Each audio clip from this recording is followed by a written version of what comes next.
Welcome back, everyone, to the deep dive. Glad you could join us.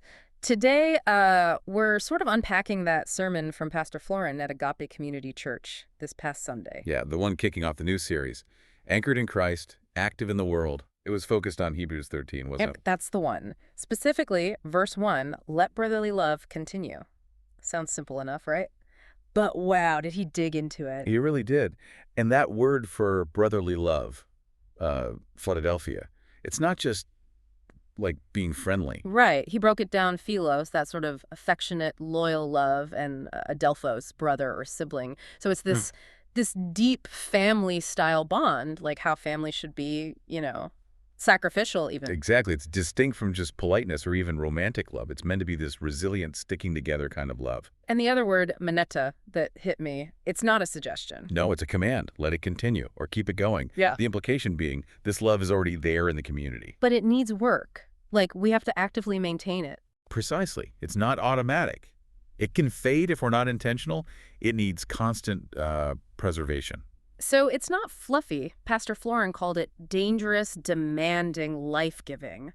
Why dangerous, though? That word kind of jumped out at me. Well, I think it's dangerous to our comfort zones, right? It asks us to love when it's hard, to forgive when we don't feel like it, maybe even love people who seem unlovable. It definitely demands something from us. Okay, that makes sense. Demanding, yes. But life-giving, too. He said it's like the blueprint for how the church survives and actually, shines. And it's interesting how Hebrews 13 starts with this right after, 12 chapters of really deep theology about Jesus and the new covenant. Yeah, it's like, okay, here's all the truth. Now live it like this. This love thing is the bridge. It's the practical proof. It shows that theology isn't just abstract ideas.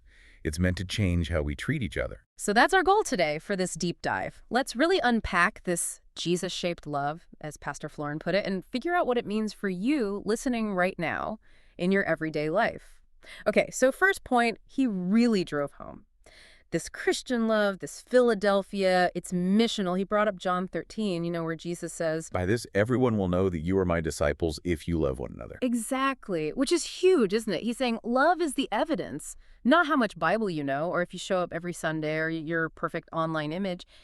It's the love. Spot on. It makes the gospel visible. It's Might call. the apologetic, right? Not apologizing, but the defense, the proof. It makes people look and go, huh, what's different about them? Like in Matthew 5, letting your light shine so people see your good deeds. It's the deeds, the love in action.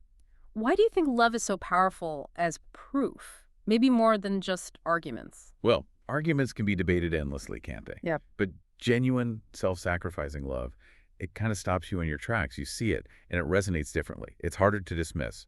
And it's not a new idea. Pastor Florin mentioned Tertullian back in the 2nd century. Yeah, saying that even outsiders were pointing to Christians and saying, wow, look how they love each other.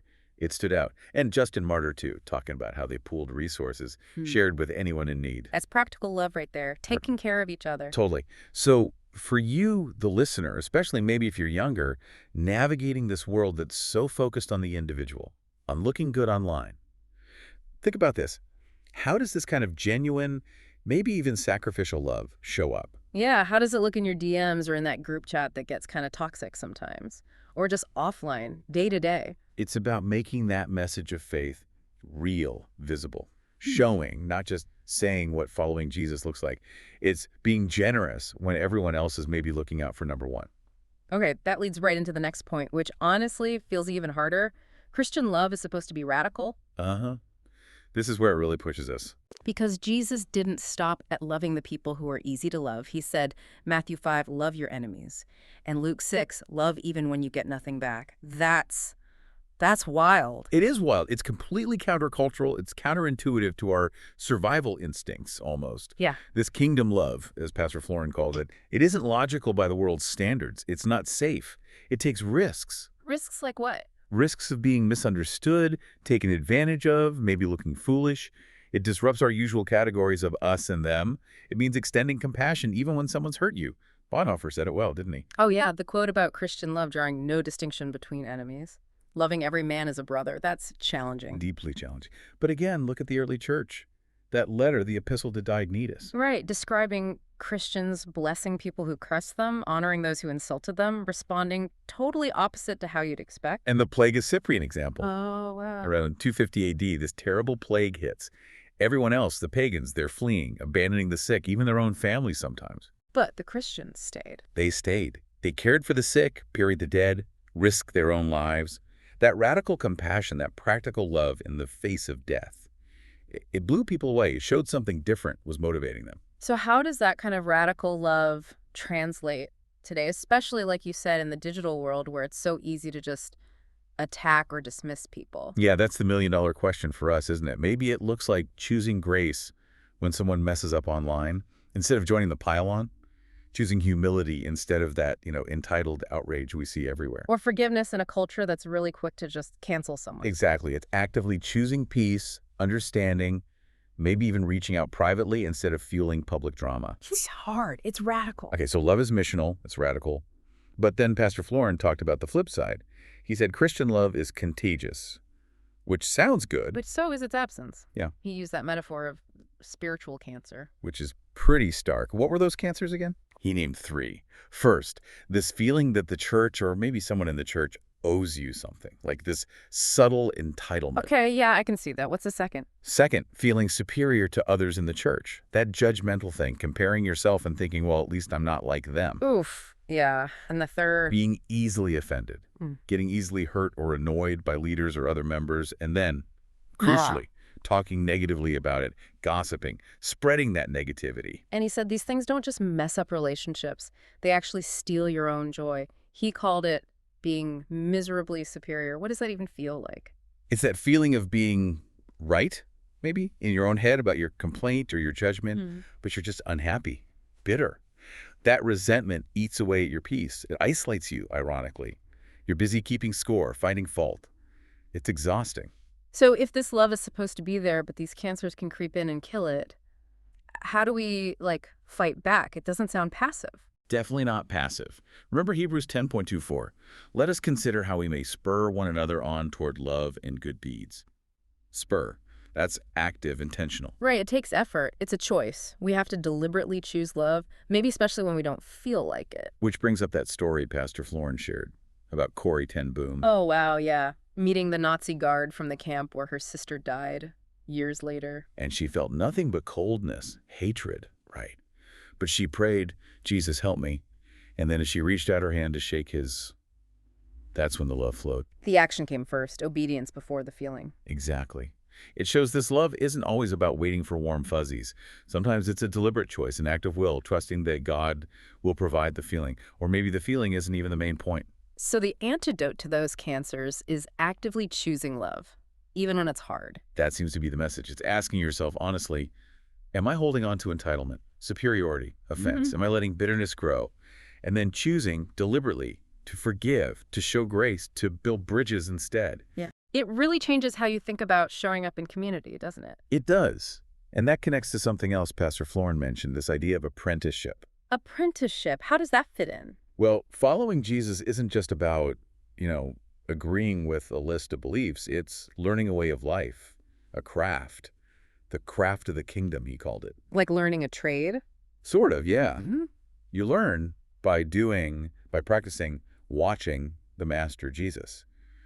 And this love, this Philadelphia, it's like the first, most essential tool he gives his apprentices. Ah, okay. You can't really build anything in the kingdom without it. Exactly. It's foundational. It's not just theory. It's the core practice. That makes a lot of sense. Okay, so let's wrap this up. We've talked about how this brotherly love from Hebrews 13.1 is way deeper than it sounds. It's missional. It shows the world who Jesus is. Right. And it's radical. It pushes us way beyond our comfort zones, even to love enemies. And it's contagious, either spreading life or, if it's absent, allowing those spiritual cancers to spread. So the call to action is really practical. Yeah. Pastor Florin laid out 3 steps. First, reflect. Just be honest. Are there strained relationships, people you need to forgive? Maybe someone just popped into your head right now. Second, repent, which means turning towards love. Confess where maybe you've kept score, held a grudge, withheld love. It's about changing direction. And third, rebuild. He gave 2 really concrete ideas here. One was the table ministry invitation. Yeah, invite someone from church you don't know well for a coffee or a lunch or a walk. Just connect. Love often starts around a table, doesn't it? It really does. And the other was the love-led apology. If there's tension with someone, take the first step. a text, a call. Not to argue, but just to reconnect. Humbly. You're taking that initiative, even if you feel you weren't entirely wrong, it's about prioritizing the relationship. There's some real practical things for you, the listener, to maybe chew on this week. And here's a final thought to leave you with. Yeah. What if? What if people in our city, our online spaces, our workplaces actually looked at us, looked at our Christian communities, and said genuinely, wow, see how they love one another? Imagine that impact. Seriously. Imagine visitors feeling like they instantly belong, like family. That kind of love, it's not just nice, it's a kingdom strategy. It builds something real and lasting in a world that feels pretty broken right now. Absolutely. Well, if this conversation was helpful, maybe share this deep dive with a friend. And don't forget, we've put extra resources and notes in the show notes section if you want to dig even deeper into this passage. Yeah, definitely check those out. Also, if you need prayer for anything practicing this love, dealing with those cancers, anything at all, go to agapechurch.life. You can submit a prayer request there, and our team will pray for you specifically. That's a great resource. And lastly, check out Agape Community Church's YouTube channel. It's still growing, still a work in progress, but getting better. You can find more messages from this Hebrews series there. Good stuff there. All right, thanks again for joining us on The Deep Dive. We'll catch you next time.